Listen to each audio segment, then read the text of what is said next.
जैसे जैसे दिन बीतेगा, जैसे जैसे लोगों को लर्निंग प्रोपेंसिटी बढ़ेगी, लोगों को समझ आएगी, तो और भी लोग आएंगे।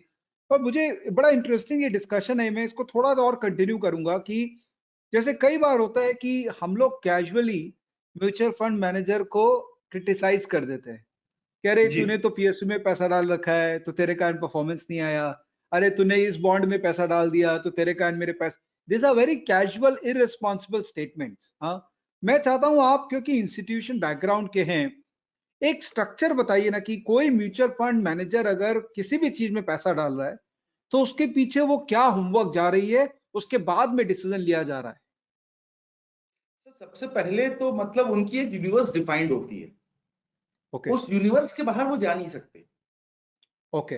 अभी जैसे एक large cap mutual fund manager, equity, hmm. एक मिसाल हम्म। के तौर पर, सर आज की डेट पे लार्ज कैप क्या है? 100 स्टॉक्स हैं। हम्म। निफ्टी 100, बीएसई 100, यही इस देश में लार्ज कैप का प्रतिनिधित्व करते हैं। जी। अब हमारे रेगुलेटर ने भी बता दिया है कि यही लार्ज कैप की परिभाषा है, जी। परिभाषित कर दिया है उन्होंने। अब बताइए 100 स्टॉक्स के पीछे 45 म्यूचुअल फंड लगे हुए हैं, 30 इंश्योरेंस कंपनियां लगी हुई हैं और हम्म। 100 एफआईआर लगे हुए हैं। हम्म। स्टॉक्स वही 100 हैं। अब एक मिसाल के तौर पे रिलायंस इंडस्ट्री का वेटेज निफ्टी 100 में लगभग 11% के आसपास होगा। मैं गलत हो हम्म। सकता हूं, 2-2%, वो 9% हो सकता है, 13% हो सकता है, लेकिन 11 के आसपास है। हम्म। अब एक म्यूचुअल फंड मैनेजर है, इन्वेस्टमेंट मैनेजर, क्या वो अपने म्यूचुअल फंड में 2% का वेटेज रिलायंस रख सकता है? नहीं रख सकता है, बोलिए। नहीं रख सकता है। वो उसको 11 से प्लस माइनस 2% रहना पड़ेगा। अगर वो बहुत तेजी में है तो वो 11 का 13 कर लेगा, अगर वो बहुत मंदी में है तो वो 11 का 9 कर लेगा। वो 0 और 100 नहीं रख सकता सर, क्योंकि उसको भी इस मूषक दौड़ में भाग लेना है, रैट रेस। समझ।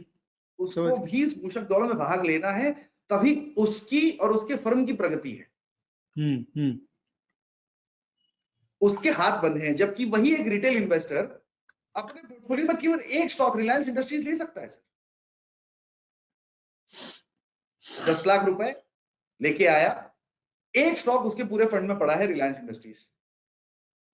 रिटेल इन्वेस्टर के पास ये सुविधा है, ये स्वाधीनता है। इन्वेस्टमेंट मैनेजर के पास ये स्वाधीनता नहीं है। आपको ये चीज समझनी पड़ेगी। हम्म। वो चाहे इंश्योरेंस का फंड मैनेजर हो, वो चाहे एफआईआई हो, उन सबको एक प्रक्रिया और उसके आसपास बंधे हुए नियम कानूनों के अंतर्गत चलना है। जी। और जी। जब आप नियम कानूनों के अंतर्गत चलते हो तो उसके कुछ दूरगामी फायदे होते हैं, लेकिन निकटवर्ती कुछ नुकसान भी होते हैं। जी। जी। अब आज की डेट में एक आज की ही मिसाल लीजिए, निफ्टी 15,300 पे बंद आया है। जी। अगर आज एक फंड मैनेजर कहे कि मुझे लगता है यहां से मार्केट 20% करेक्ट करेगा, हम्म। मान लीजिए, हम्म। क्या वो अपनी पोर्टफोलियो जीरो करके बैठ सकता है? राइट। हम्म। लेकिन वही एक रिटेल इन्वेस्टर अगर कहे कि मुझे लगता है यहां से मार्केट करेक्ट करेगा, वो अपनी पोर्टफोलियो जीरो करके बैठ सकता है।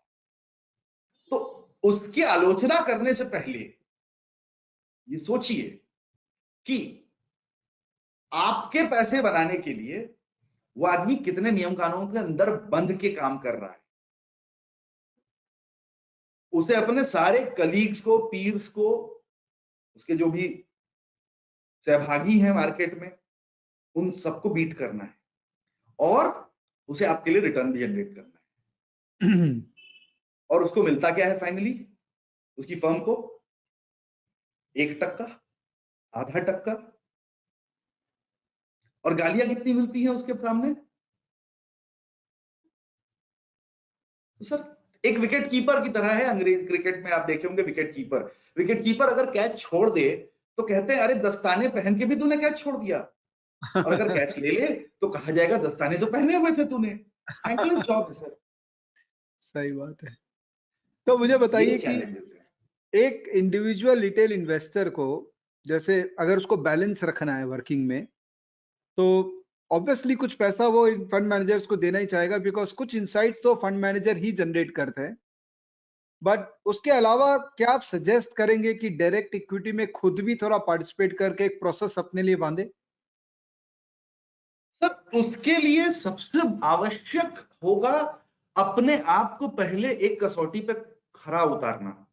हम्म और हमारे यहाँ कसौटी का जो माप है, मापदंड है, वही बहुत छोटा है। हम्म मुझे बड़ा विचित्र लगता है जब कहा जाता है कि एक साल ये रखो स्टॉक, लॉन्ग टर्म है। हम्म लॉन्ग टर्म के मापदंड ही हमने एक साल कर दिए, हम्म हम्म राइट। अब एक साल अगर आपके जीवन में अच्छे चले गए तो आपको लगता है कि आप अच्छे हो। हम्म तो शेख सादी एक 16वीं शताब्दी के पर्शियन पोएट थे। उनकी बड़ी अच्छी लाइन है कि फारसी में कि बुजुर्गी बाकलस्त न बसाल, बुजुर्गी बाकलस्त न बसाल। उम्र बढ़ने से आदमी बुढ़ा होता है, बुजुर्ग नहीं। बुजुर्ग होने के लिए आपको अलग अलग सावन देखने पड़ते हैं। हम्म तो एक साल आपका अच्छा चला गया तो आप मार्केट वेटरन नहीं हो जाते सर। मैं अपने आप को आज 20 वर्षों बाद भी यही मानता हूं कि मुझे बहुत कुछ आगे मार्केट दिखाने वाला है, जिसके लिए मुझे अपने आप को तैयार करना है। क्योंकि आज तक जो हमने देखा वहां तक हम इसीलिए आज यहां तक पहुंचे हैं।